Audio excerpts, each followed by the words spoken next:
Hello everyone. Hope you all are doing well and enjoying your time while learning new things. Myself Kunal Kumar and I'm your physics friend.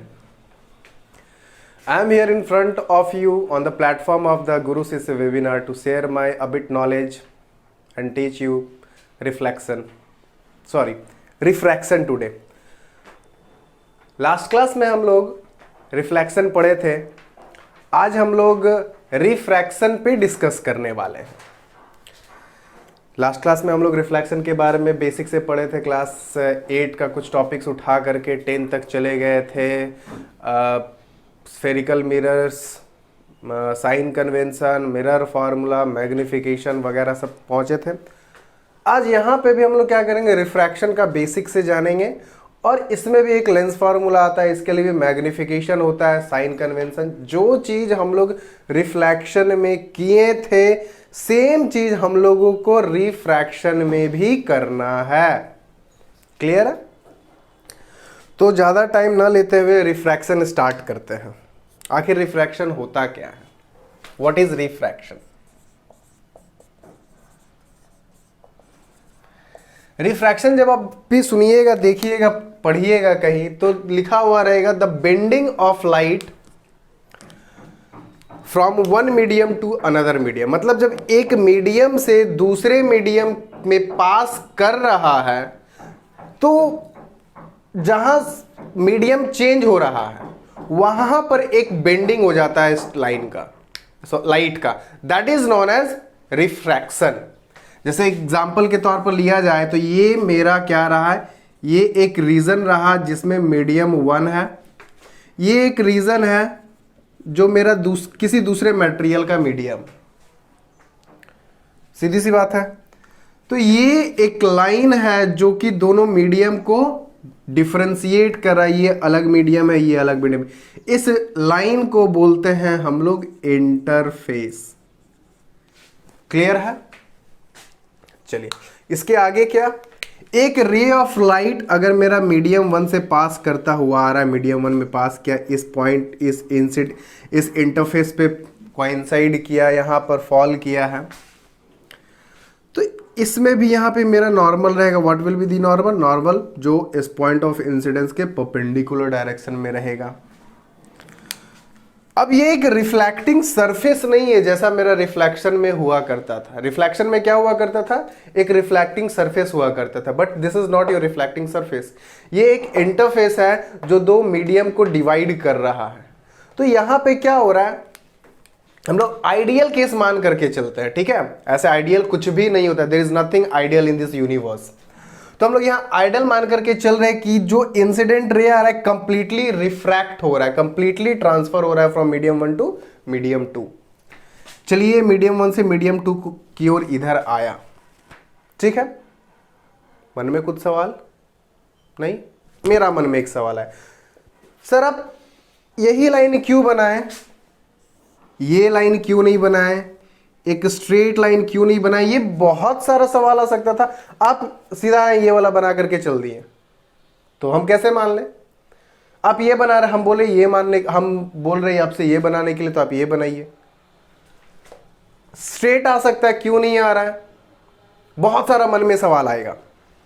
आना चाहिए. अगर नहीं आ रहा है तो आप बस जो बताया जा रहा है वो सुन रहे हैं, तो दिस इज गलत. गलत है ये.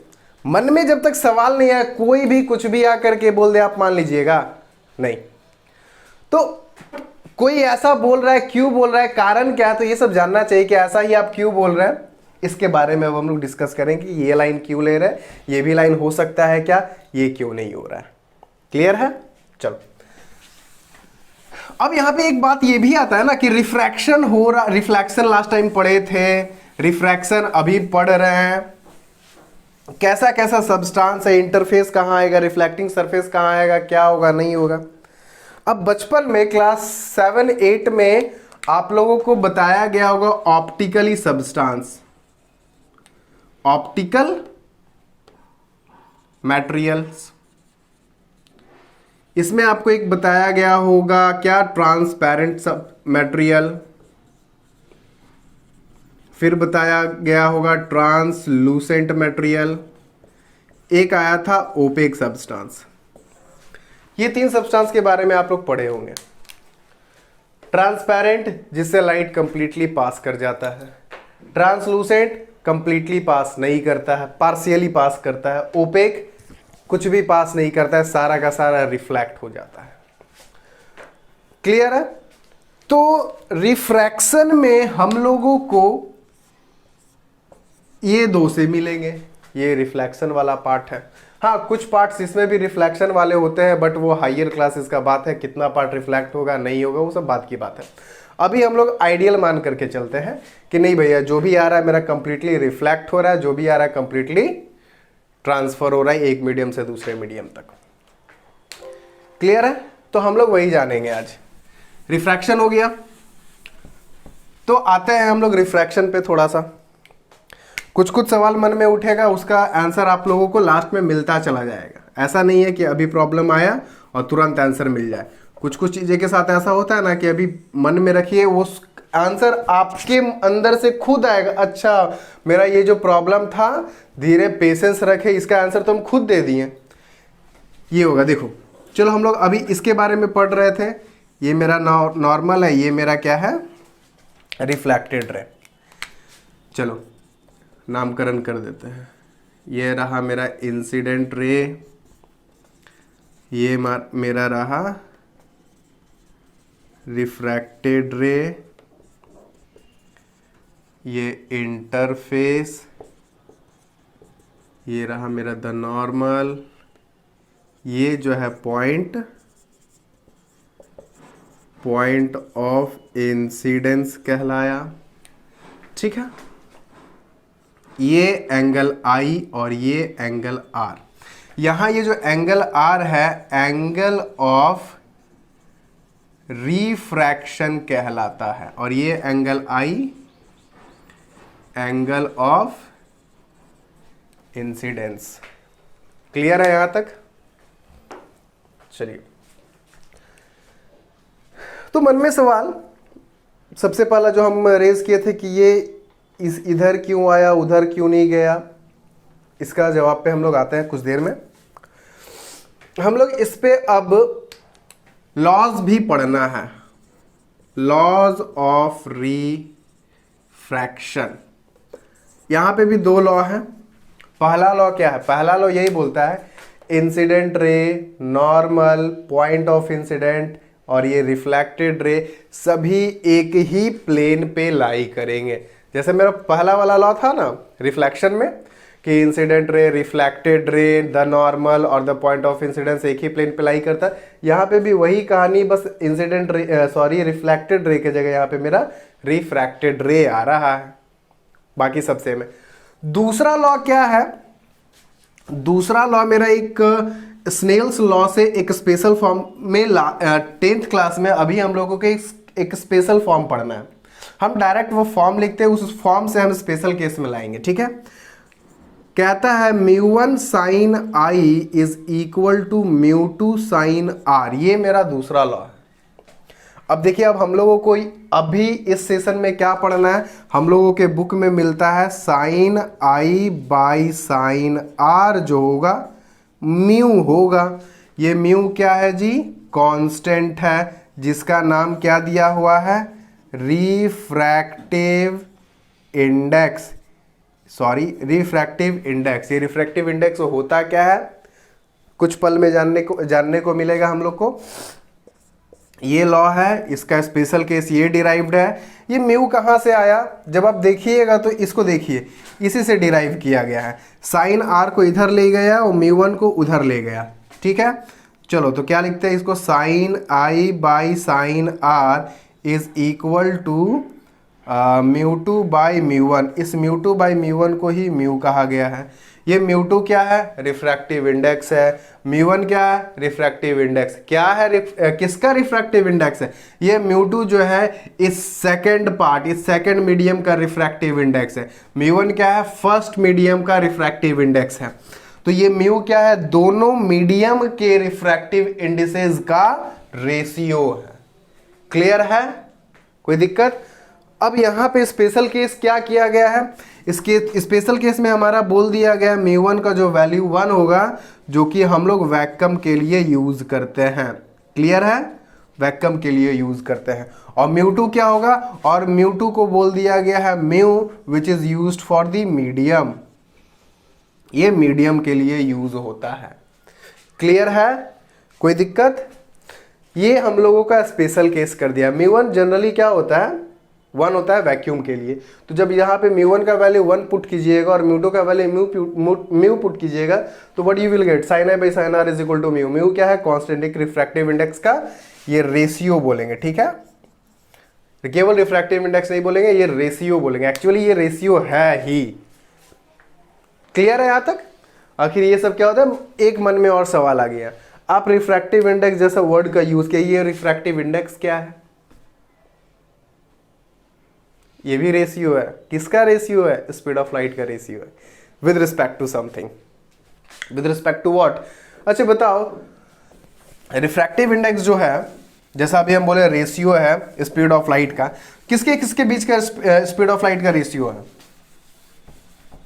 हाँ, रिफ्रैक्टिव इंडेक्स म्यू जो है, म्यू बहुत सारे बुक में आप देखिएगा एन से रिप्रेजेंट किया जाता है रिफ्रैक्टिव इंडेक्स को। तो पैनिक नहीं करना है, म्यू या फिर एन रिफ्रैक्टिव इंडेक्स का यूनिट है, सॉरी सिंबल है। ये क्या होता है जी? Speed of light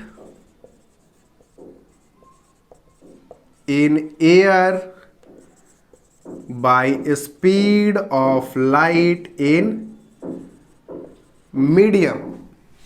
This is our ratio of what? Speed of light and speed of light in air and speed of light in the particular medium, जिस medium का रिफ्रैक्टिव इंडेक्स हम लोगों को निकालना है।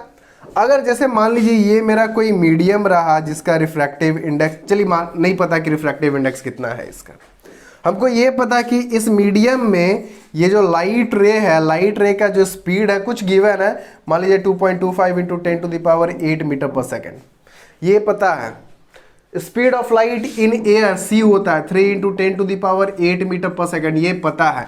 इन दोनों का रेशियो जब कैलकुलेट करेंगे 3 इंटू 10⁸ बाई 2.25 इंटू 10⁸, ये मीटर पर सेकेंड, ये मीटर पर सेकेंड, ये कट जाएगा, क्या मिलेगा? ये भी डिस्ट्रॉय हो गया और यहाँ पे 3/2.25 मिली। This is our refractive index of the given medium. जिस मीडियम में स्पीड ऑफ लाइट क्या है? इतना है। क्लियर है? सिंपल सी कहानी है। क्या है refractive index? Speed of light in air और speed of light in medium का रेशियो है। क्लियर है? चलिए कुछ कुछ बातें और हम लोग जान लें। एक अभी भी सवाल, इसका तो आंसर मिला नहीं, इधर क्यों नहीं गया, इधर क्यों आया, उधर क्यों नहीं गया। चलो देखते हैं उसका। दो चीज पढ़े होंगे आप, कंप्रेशन, रेयरफैक्शन, क्लास 9th के साउंड में, उसी से थोड़ा बहुत रिलेटेड है।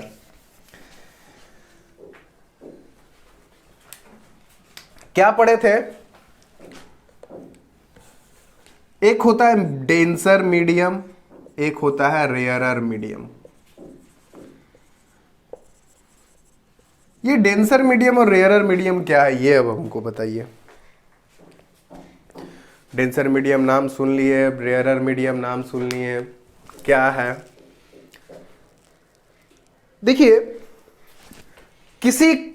कोई एक क्वांटिटी रहा मेरा, कोई एक क्वांटिटी, कोई एक मटेरियल रहा, उसमें क्या बताया गया ना कि इतने अमाउंट में, इतने वॉल्यूम में मेरे इतना ज्यादा मास है। पढ़े होंगे आप लोग, क्या पढ़े होंगे? Density rho is equal to mass by volume. अगर बहुत ही ज्यादा वॉल्यूम में मास कम रहता है तो बोलते हैं कि ये बहुत ही लाइट डेंसिटी का है। कम वॉल्यूम में बहुत ही ज्यादा मास ऑक्यूपाइड रहता है तो बोलते हैं इसका डेंसिटी बहुत ज्यादा है।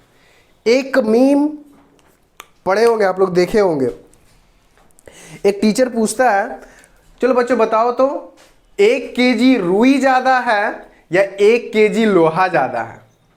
सबके मन में सीधा सवाल, सर 1 किलो लोहा ज्यादा है। कैसे भैया, क्या ज्यादा है? हम बोले रुई का वॉल्यूम ज्यादा है। यहां पे देखो, चलो कॉटन और क्या ले लेते हैं जी हम लोग, कॉटन ले लिए और आयरन ले लिए।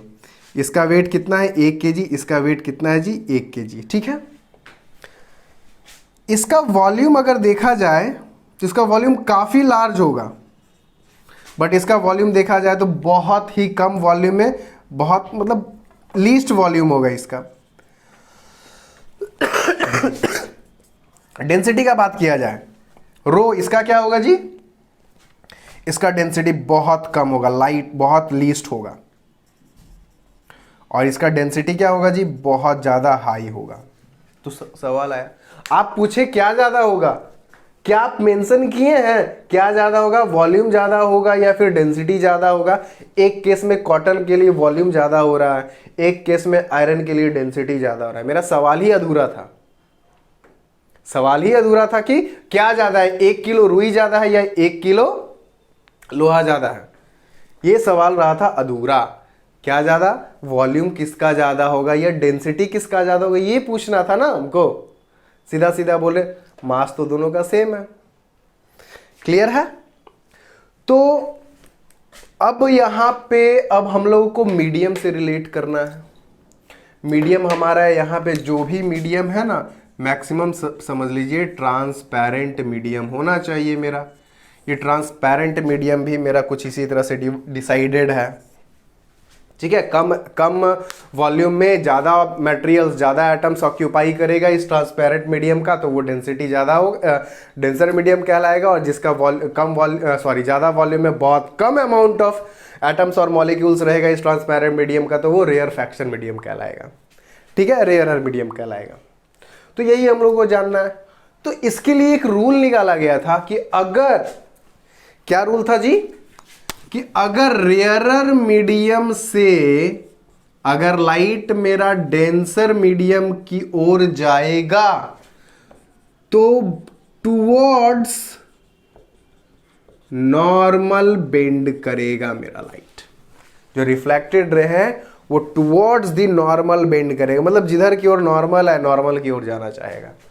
वहीं अगर मेरा डेंसर मीडियम रहा, डेंसर से रेयरर मीडियम में जाएगा तो ये जाएगा away from the normal. Normal से भैया ये दूर भागेगा। ये एक सवाल क्लियर है, कोई दिक्कत नहीं, सिंपल सा कहानी। एक सवाल था ना, तो इस केस में आप इधर क्यों मान लिए इसका डेंसिटी, इसका ये रेयरर मीडियम है और ये डेंसर मीडियम है। सिंपल सा कहानी, ये रेयरर मीडियम का था, ये डेंसर मीडियम का था। दैट्स वाई जो मेरा रिफ्रैक्टेड रे है वो टुवर्ड्स द नॉर्मल बेंड किया है। क्लियर है, ज्यादा दिक्कत तो है नहीं इसमें, सिंपल सा कहानी है। तो ये था मेरा बेसिक इंट्रोडक्शन फॉर रिफ्रैक्शन कि रिफ्रैक्शन में हम लोग क्या क्या पढ़ सकते हैं। ये बेसिक था, ये स्टार्टिंग था।